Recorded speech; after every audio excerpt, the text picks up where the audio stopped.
जय जगन्नाथ मु बर्तमान आज आम निज गाँ पड़िया आठी जो पहुँचले देखिए पड़ियाटा बहुत सुंदर भाव में सजासजी कर जोटा कि को बारवाटी स्टाडियम ठार कम नुह भी बहुत सुंदर लगुच देखिपे आपण मैंने कहले गले एपटे पे मसाला स्टार्ट कर देते बहुत सुंदर लगुच जहा हो जो मैंने साजसज कर टूर्णामेंट आयोजित तो से गाँ धर अशेष धन्यवाद कि मु तो बहुत खुशी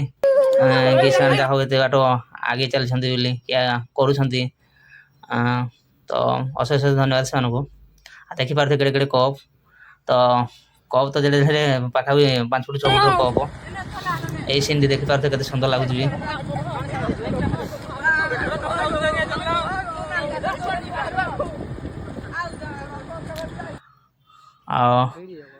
कह गले आम फिटा काटियार समय भी हो जाए फिटा बर्तमान काटा हम आज मैच हूँ बेसाड़िया वर्सेस कोलाबेरी तो देखिए भूलता है।